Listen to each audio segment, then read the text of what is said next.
Hari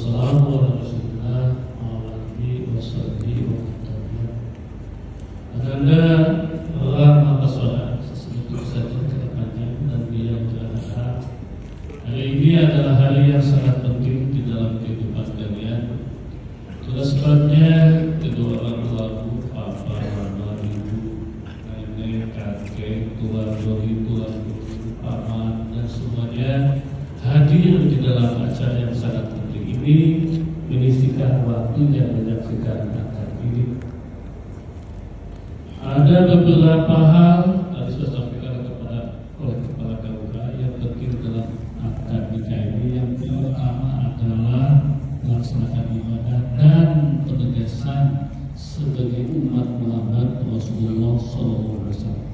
Semua nabi termasuk Nabi Isa itu adalah nikah, nikah sunnati, nikah itu ibadah sunnahnya para nabi. Maka dengan akad nikah nanti kalian beribadah dan menegaskan bagian dari umat Nabi Muhammad. Di padang mahsyar nanti Rama dan Diandra boleh masuk di dalam barisan Nabi Muhammad SAW. Yang kedua, Rama dan Diandra, akad nikah itu juga adalah kunci mendapatkan kebahagiaan, sakinah, mawaddah warahmah. Tanya kepada ibumu, kepada bapakmu, kepada nenekmu, kepada kakekmu, apa yang menjadi seorang manusia itu adalah kebahagiaan. Dan kebahagiaan itu hanya ada jika berpasangan. Wa khalaqa kulla syai'in zawjayn, aku ciptakan semua berpasangan. Indahnya siang karena ada malam, indahnya matahari karena ada bulan, indahnya putih karena ada hitam, indahnya kehidupan karena berpasangan. Tapi berpasangan tidak bersembarangan, harus melalui akad nikah. Dan yang ketiga, seperti kata Bapak Kawa tadi, nikah akad itu nanti ada proses serah terima perwalian.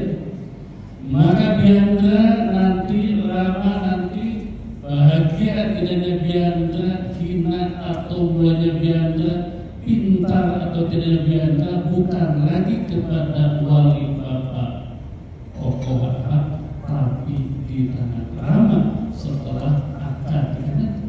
Dan di akhirat nanti Rama jangan lupa pertanggungjawaban suami itu sama dan berat dibandingkan pertanggungan balik. Ini adalah proses akad nikah, hikmah dari akad nikah.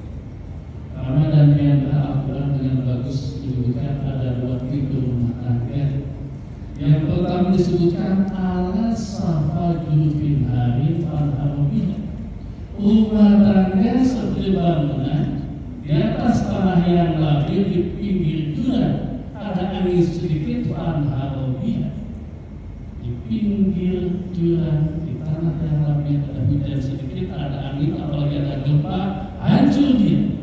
Dan sekarang Diandra Rama percayaan sangat amat tinggi. Kenapa? Karena orang nikah hanya kontrak ekonomi saja, ada hoax, ada isu, kemudian mereka cerai, angka perceraian meningkat. Kenapa? Karena mereka membangun rumah tangga seperti membangun bangunan di atas tanah yang lagi di pinggir fanharubi, cerai, bahkan ditutup, bahkan bertutup. Nah, tipe yang kedua yang harus kalian pilih adalah afaman assasa bunyanahu ala taqwa, yakni rumah tangga. Kenapa harus rumah tangga? Inilah yang akan mencapai sakinah mawaddah warahmah. Kenapa harus rumah tangga? Karena Al-Quran mengatakan jika rumah tangganya takwa, waman yattaqillah yaj'al min amrihi yusra, dimudahkan urusannya. Kenapa harus rumah tangga takwa? Karena Allah berfirman, waman yattaqillah yaj'al lahu makhraja, itu solusi dari masalah. Masalah rumah tangga itu lebih banyak daripada masalah bijakan. Waman yattaqillah yarzuqhu min haitsu la yahtasib. Dan siapa yang membuatnya takwa dengan rezeki, kadang-kadang rezekinya yang tidak terduga. Waman yattaqillah faulaika humul muhtadun. Jika keluarga takwa, maka mereka lah yang akan sampai kepada kebahagiaan, sakinah, mawaddah warahmah.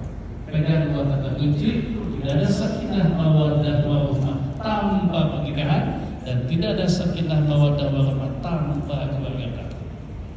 Bagaimana keluarga takwa itu? Mohon maaf, ini adalah sunnah. Izin Pak Ketua, saya menyampaikan dalam hal, tapi selalu tidak punya, tidak banyak. Apa rumah tangga takwa itu? Pertama, kalau dikatakan adalah fondasi iman, seperti fondasi sebuah bangunan.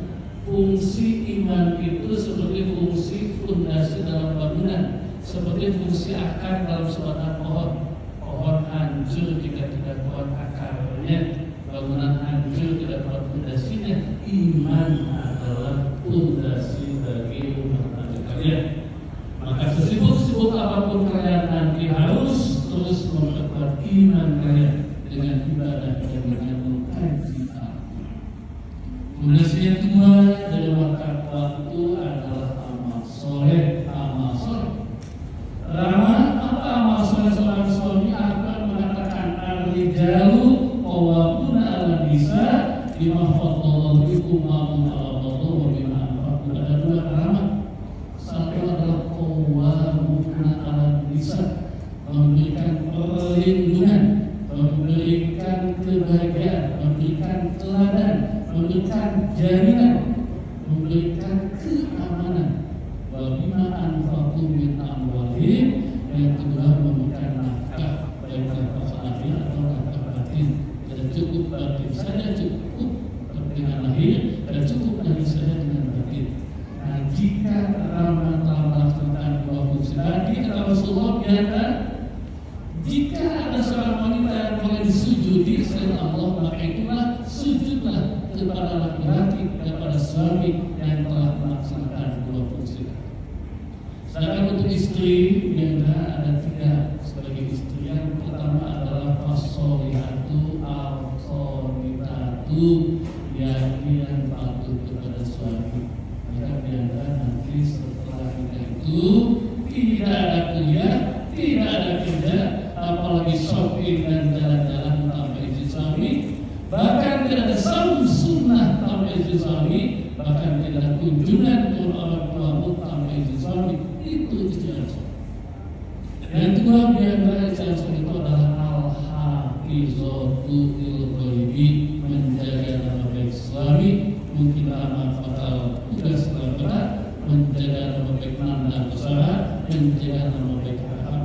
Perselingkuhan itu semua itu tidak bagus, tapi perselingkuhan istri itu akan membuat suasana menjadi lebih hancur. Kenapa? Karena kata Allah, nama baik itu berada di dalam istri. Dan ketiga diantara adalah al-jannatu tahta aqdamil ummahat. Soleh atau tidaknya, muslim atau kafirnya anak-anakmu, itu terutamakan asuhan dan bimbingan istri. Tapi bukan berarti ramah suami tidak bertanggung jawab, tapi itu dalam asuhan dan bimbingan dari istri. Itu tugas suami dan istri. Nah, jika dia telah melaksanakan tugas ini, maka Rasulullah, itulah perhiasan tercantik di dunia ini. Siapa? Ya, istri yang soleh. Adapun amal soleh yang umum saat itu tiga hal, Ramadan diantara satu sholat. Orang tidak sholat seperti pilot terbang di angkasa, tidak ada komunikasi dengan menara kontrol di bandara.